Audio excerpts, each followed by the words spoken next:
this motion notes that since January 2023, at least 4 major South Australian construction companies have gone into liquidation in our state.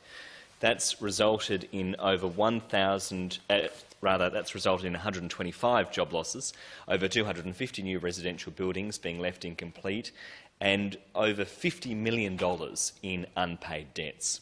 The motion acknowledges that South Australia is experiencing a housing crisis and that it's the responsibility of the government to stabilise the building industry and to improve the supply of affordable and public housing stock. And it calls on the Malinauskas government to investigate the establishment of a publicly owned builder to undertake construction of new public and affordable homes, to provide maintenance to existing public and social housing, and to intervene to complete houses that are partially constructed when a building company has collapsed. Mr. President, the signs of this housing crisis are plain for us all to see. We have people sleeping on our streets. We have people sleeping in tents, couch surfing. There are 15,000 people on the public housing wait list in our state. And across South Australia, many individuals are grappling with skyrocketing rents, unattainable home prices and the constant fear of eviction. And this problem is only going to get worse with our construction industry being plunged into crisis. According to reports in The Australian, there have been over 60 building company insolvencies in South Australia in the last financial year alone, over 60. We've seen more than 4 major construction companies collapse in the last 3 months alone. Let's look at some of those examples, Mr. President. In July 2023, we saw Felmini Homes, which left more than 100 customers in the lurch when they collapsed after amassing over $30 million in unpaid debts. At least 20 of those homes were left unfinished. That's South Australians left high and dry, Mr. President, waiting for their home to be completed. In August of this year, we saw 7 Star Homes also collapse, leaving 27 homes unfinished. Quattro Homes collapsed this month, with over 200 homes left unfinished and resulted in a loss of 25 jobs. Just last week, we saw 100 staff lose their jobs at the Wake Concepts business after they also went into liquidation.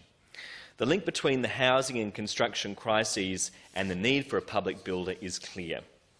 By investing in public, sustainable housing projects tailored to the needs of our state, a public builder could directly address the shortage of affordable housing.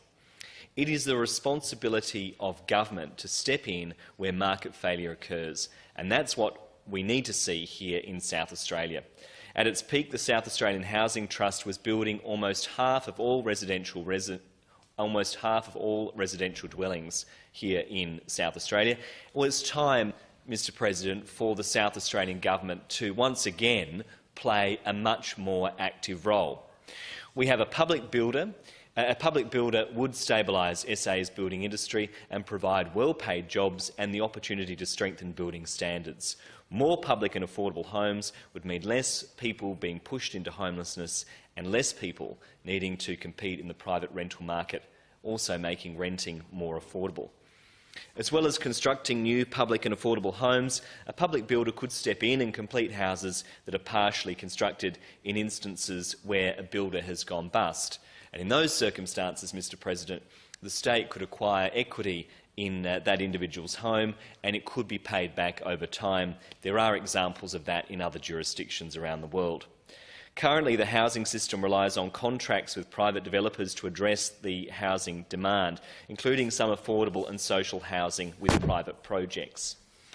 Well, a publicly owned builder could intervene when companies like Felmini or Quattro collapse. By completing the construction of half-finished homes, the government could be then repaid over time. In the United Kingdom, a program such as this was funded back in 2009. It was known as the Kickstart Homes program. The government then allocated $1 billion to kickstart housing projects that had been stalled during the recession. That's the GFC. The goal was to ensure that jobs were not lost while unfinished homes could be completed. Developers were given 5 years to pay back loans and they were used to complete construction. The program in the UK ensured that a total of 22,050 homes were completed over 2 rounds between 2009 and 2010. There are other examples around the world of publicly owned construction companies.